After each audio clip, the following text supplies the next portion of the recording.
قرآن کے دامن کو تھامنا ہی نجات کی ضمانت ہے۔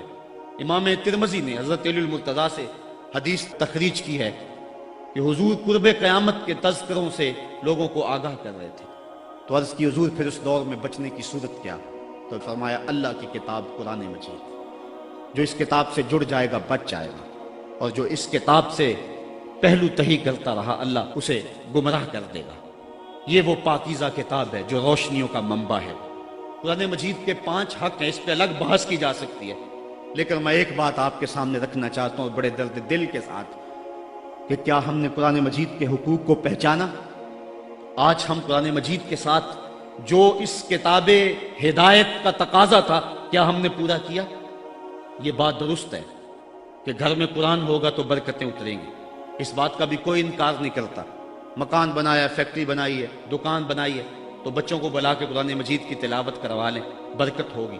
میں اس کا انکار بھی نہیں کرتا کہ مرنے والے کی روح کو اصالِ ثواب کریں گے تو اس کی قبر میں نور اترے گا۔ یہ بات بھی درست ہے کہ قرآن کے نور کے مقابلے میں کوئی ناری مخلوق نہیں ٹھہر سکتی، اس کے الفاظ کا دم کریں تو شفا نصیب ہوگی۔ لیکن مجھے بتاؤ، کیا قرآن مجید کے نزول کا مقصد یہ تھا؟ آپ کے شہر اقبال میں ہوں، اور اقبال سے پوچھ لیتے ہیں، بڑی خوبصورت بات کر گیا۔ ببندے صوفی و ملا اسیری، حیات از حکمت قرآن گیری، بآیاتش ترا کار جزی نیست، کیا از یاسین او آساں بمیری۔ وہ کہتا تو جاہل صوفی اور کاہل ملا کے ایسے پھندے میں پھنسا کہ تو نے قرآن سے زندگی تلاش نہیں کی۔ قرآن کی آیتوں سے تجھے صرف اتنا ہی کام رہ گیا کہ جب تیرے بوڑھے کی روح اٹک گئی تو سورہ یاسین لے کے بیٹھ گیا تاکہ اس کی روح آسانی سے نکلے۔ اقبال کہتے اس میں کوئی شک نہیں ہے کہ اس کی روح آسانی سے نکل جائے گی، لیکن مجھے تو افسوس تیرے پہ یہ ہے کہ تو نے قرآن سے بھی مرنا ہی سیکھا۔ جس قرآن سے تو نے مرنا سیکھا، کاش اس قرآن سے تو نے جینا بھی سیکھ لیا ہوتا۔ اس کا ایک ایک حرف زندگی بخش ہے، اس کا ایک ایک لفظ نور بانٹتا ہے، حیات آفری ہیں اس کی آیتیں، اور یہ کتاب برکت ہی نہیں، کتاب ہدایت بھی ہے۔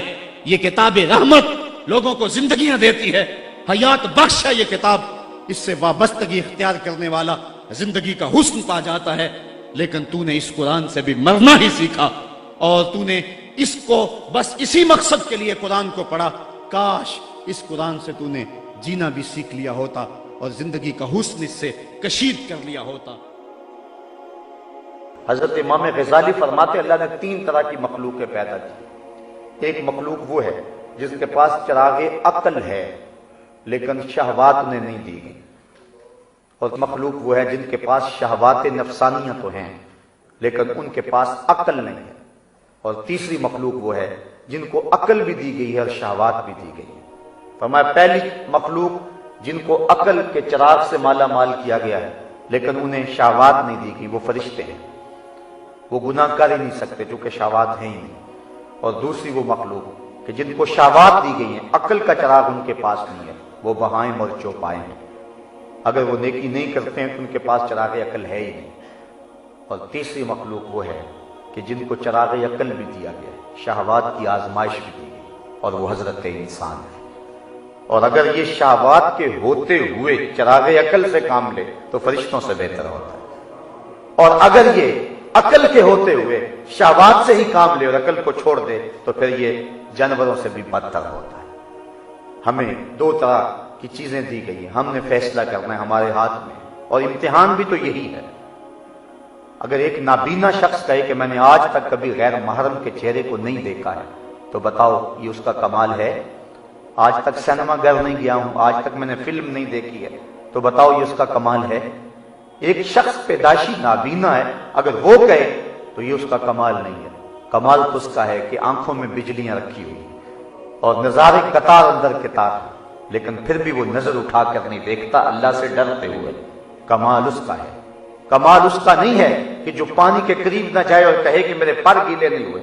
کمال تو اس کا ہے، اس مرغابی کا، کہ جو پانی کے اندر رہتی بھی ہے اور جب باہر نکلتی ہے پروں میں ایک قطرہ بھی جذب نہیں رہنے دیتی۔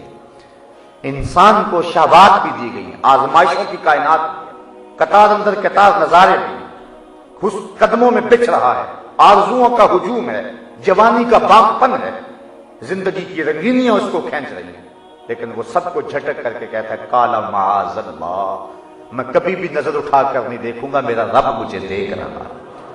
وہ 7ویں کوٹڑی میں بھی زلیخا سے کہتا ہے کہ میں تیری بات نہیں مان سکتا، میں تیری بات مانوں یا اپنے رب کی بات مانوں؟ تو پھر اس کے لیے رب کی رحمتیں برستی ہیں اور انوار اترتے ہیں۔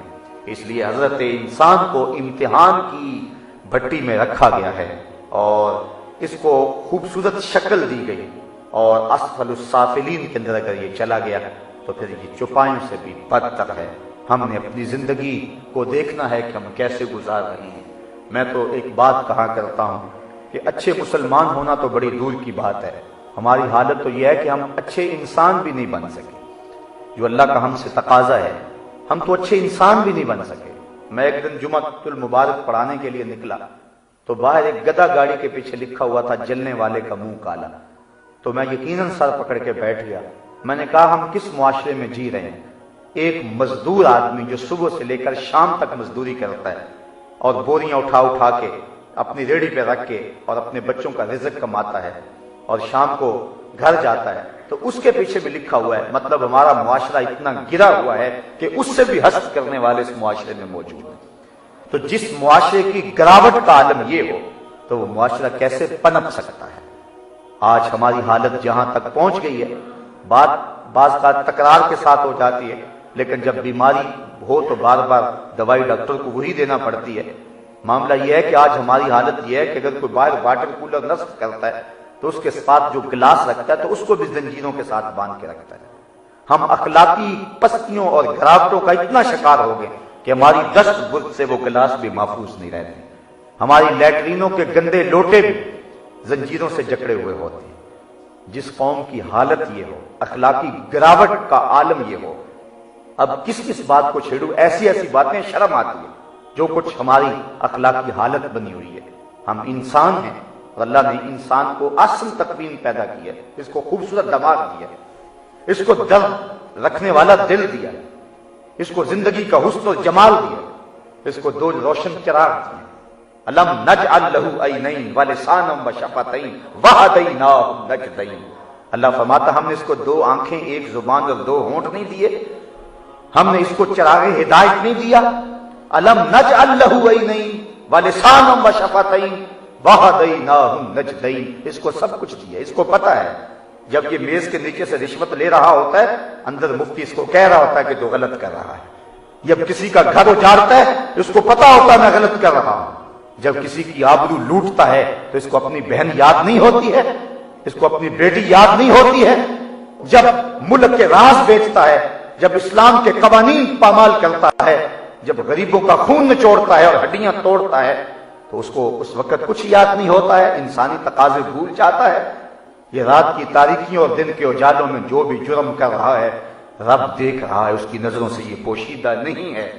اگر یہ اپنی عقل کے چراغ کی روشنی میں چلنا سیکھ جائے تو زندگی کا جمال اس کو نصیب ہوگا، لیکن اتنا گر جاتا ہے اس کو کسی چیز کی پرواہ بھی نہیں ہوتی ہے اور یہ انسانی قدروں کو پامال کر دیتا ہے۔ اللہ اکبر، یہ اس قدر گراوٹ کا شکار ہوتا ہے کہ اس کو انسان کہتے ہوئے شرم آتی ہے۔ بلکہ میرے رب نے بل ہم عدل بھی اس میں تفضیل کا صیغہ ہے، یعنی جو ہے وہ گمراہی کے سب سے آخری درجے میں پہنچ جاتا ہے۔ جانوروں اور باقی جو بہائم ہیں ان سے بھی یہ بدتر ہو جاتا ہے۔